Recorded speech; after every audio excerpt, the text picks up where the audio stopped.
Give it up for the next poet on the mic celebrating their birthday, Jasmine Aequitas.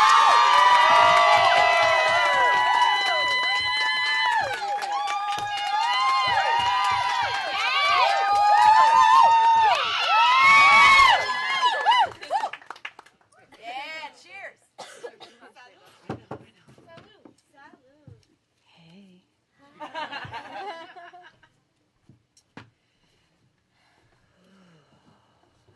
You can do it. You're good. You're good. Yeah. Okay.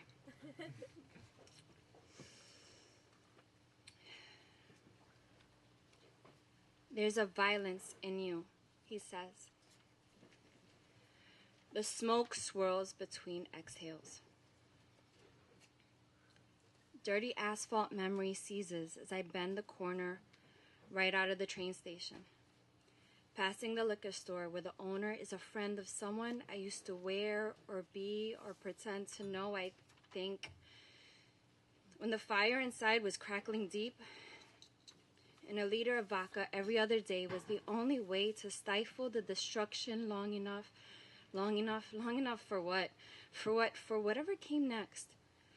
I smile a silent scream at him as I walk by, cracked porcelain doll face. I love you, he says. The ashes shift a little between the fan blades. The bus passes by my home at 3 a.m, blaring its horn at a double-parked livery cab. Black shadows cackle at the orange street lamp garish. My hand reaching toward pill bottles that have long since been emptied and thrown away. Sleep doesn't ease the thudding of heart and resistance. The sweat forms a thin layer between skin and chaos. There's a chaos. There's a chaos. There's a rapture. Can you feel it? I wish you weren't so sad, he says. The waiting room is a dull, dirty white, maybe a maybe yellow. The chairs come attached in 2s and 3s. My mother says, "You don't belong here." I stare at the little plastic bracelet that feels more comforting than the smell of her. So much time between these layers of body, hers, mine, ours. There's a legacy in the silence. It only belongs to me, though. The doors open and a woman whose eyes are heavy with too many medical record numbers calls my name. I fall into her arms.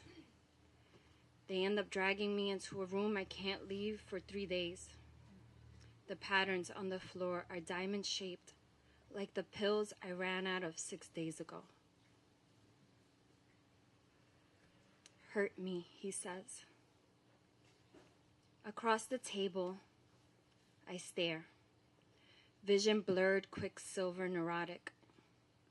I lay palms up on the dirty, worn wood and offer silence. Thank you.